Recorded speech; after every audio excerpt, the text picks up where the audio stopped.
Eu tava numa reunião de trabalho essa semana e de repente uma colega falou: Gente, tudo bem, mas o que a Anitta fez no rosto? E olha, eu nem achei que foi num tom de julgamento, era curiosidade mesmo. Muita gente ficou curiosa. Aí você vai falar: Marilice, vai falar sobre isso? Você vai falar sobre as plásticas da Anitta? Não e sim, mas não do que sim. Mas vamos lá, vamos do começo? IOF, guerra, alta do dólar, BRICS, mas o que mexeu com as redes sociais essa semana foram duas mulheres. A Lauren Sanches, que casou com o Jeff Bezos, um dos homens mais ricos do mundo. E a Anitta, cantora Anitta, que dispensa apresentações.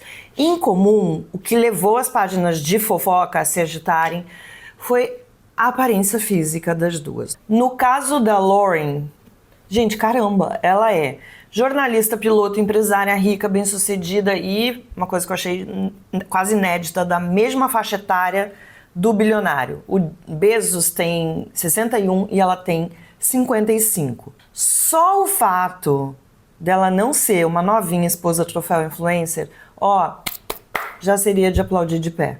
Mas o Tribunal da Internet não perdoou. Foi o que eu escrevi na minha coluna da Folha desta quarta-feira.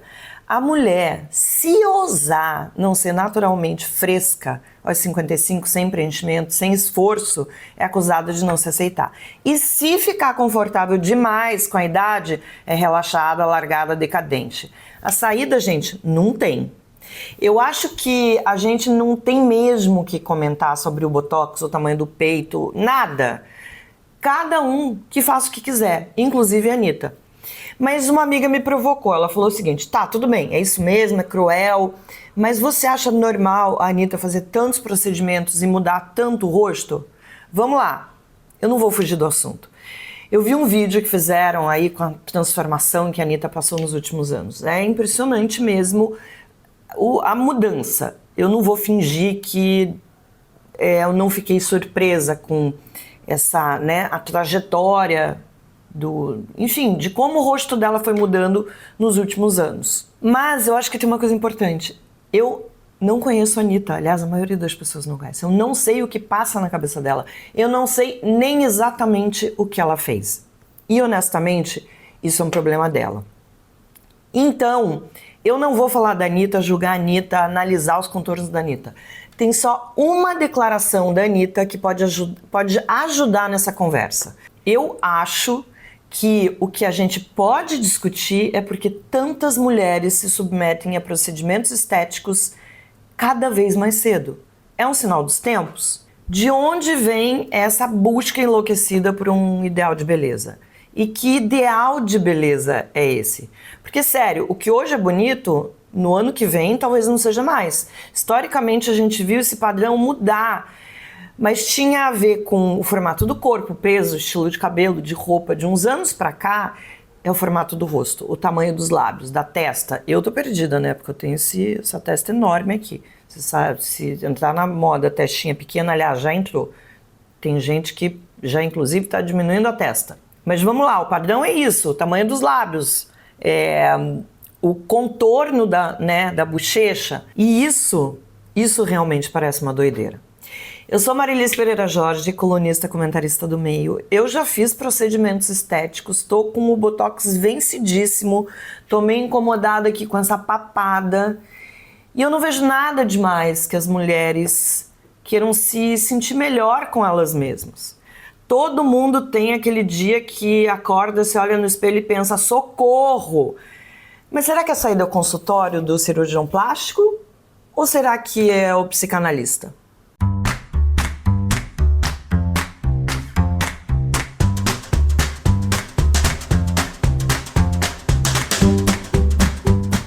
As pessoas sempre gostaram de se identificar por tribos. Lá nos anos 1980 era o pessoal do jeans desbotado, jaqueta de couro, cabelo com aquele laque disputando, o espaço aéreo com a camada de ozônio. Na década seguinte teve a galera do grunge com camiseta de flanela, cara de sono, aquele all-star encardido.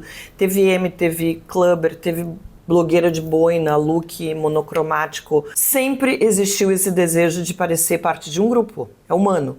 A gente se expressa pela aparência, mas também busca se encaixar mesmo quando finge que é único.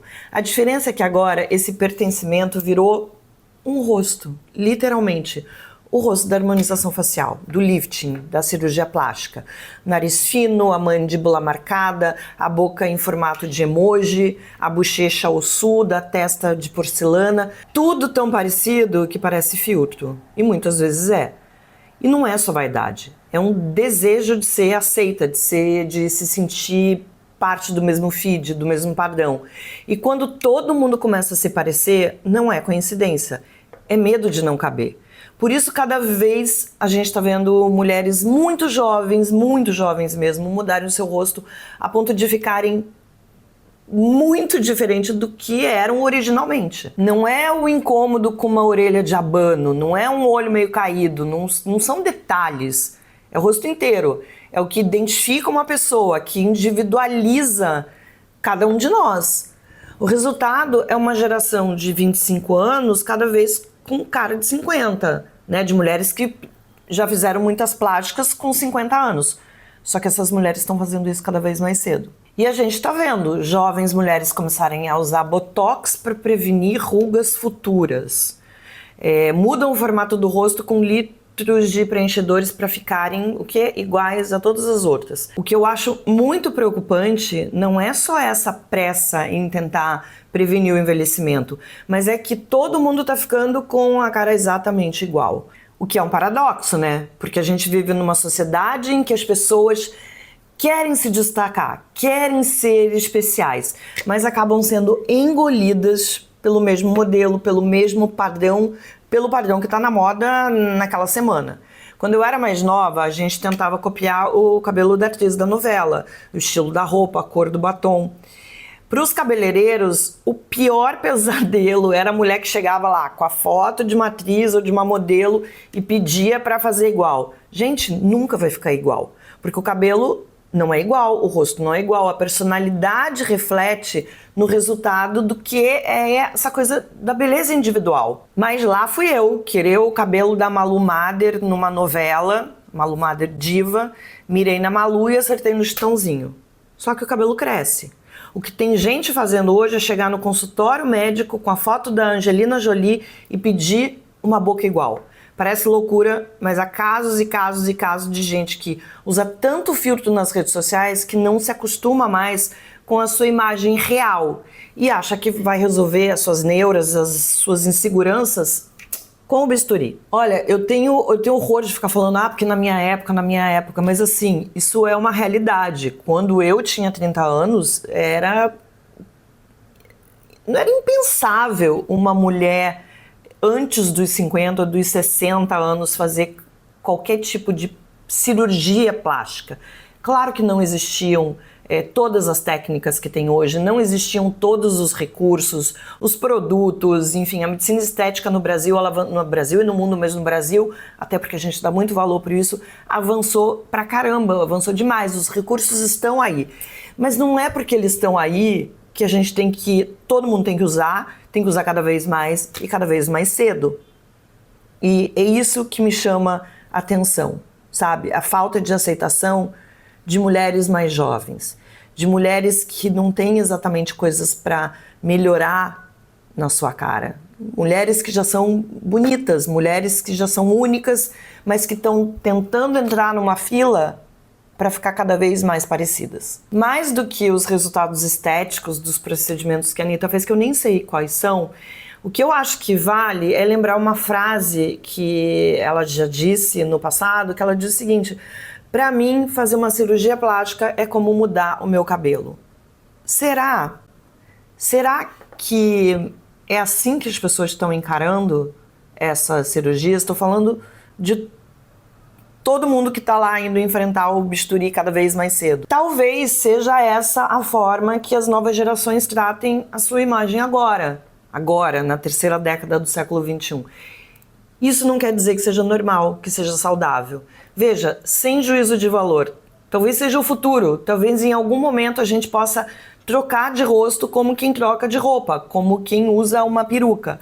Talvez chegue o dia em que a gente possa escolher o rosto que mais nos agrada para sair de casa, que a gente possa vestir mesmo o filtro do Instagram como quem, sei lá, veste um casaco. E neste dia, lá no futuro, talvez um futuro não tão distante, essa seja a nova ordem. À luz de agora, julho de 2025, o nome disso é dismorfia de imagem. E não é só vaidade.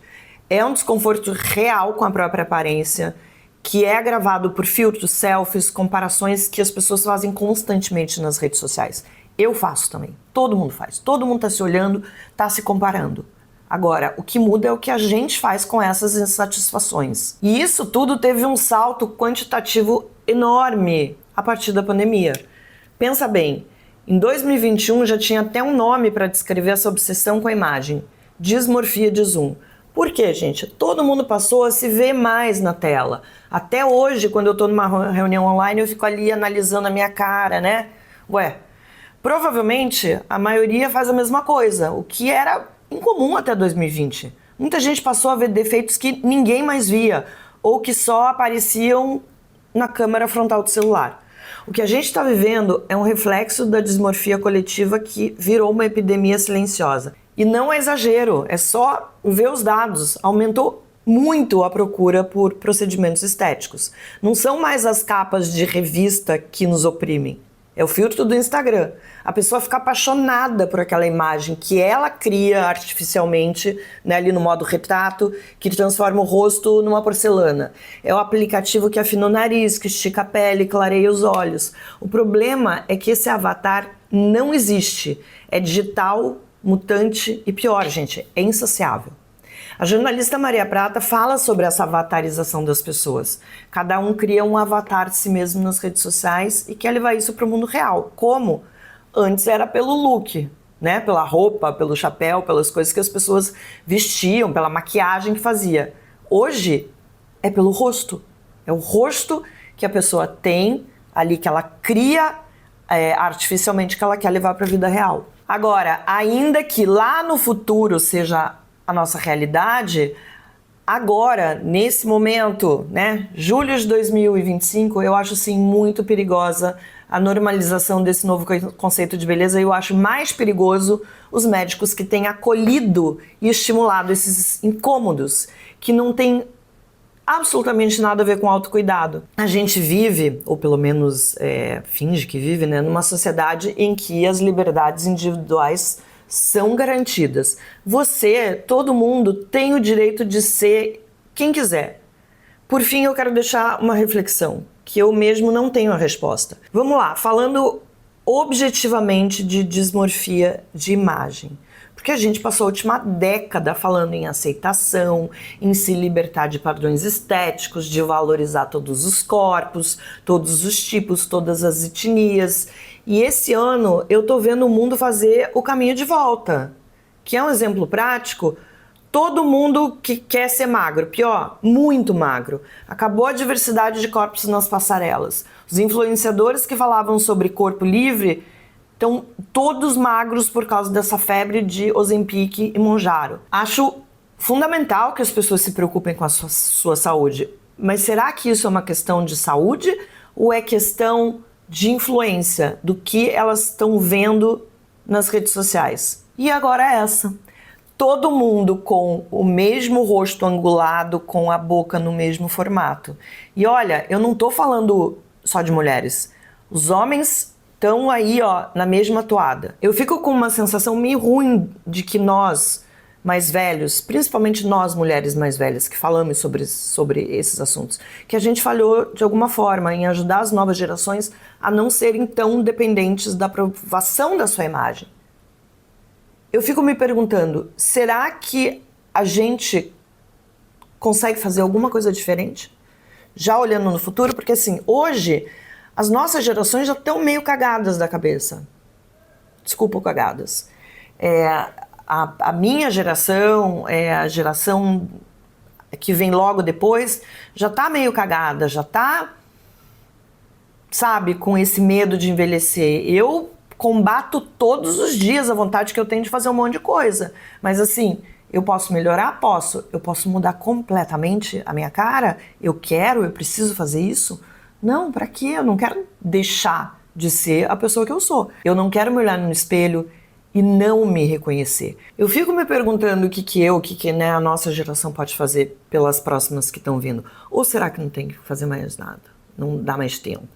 Será que as pessoas já estão a caminho desse futuro distópico que todo mundo vai trocar a sua máscara, o seu avatar, todos os dias? Será que vai ser isso?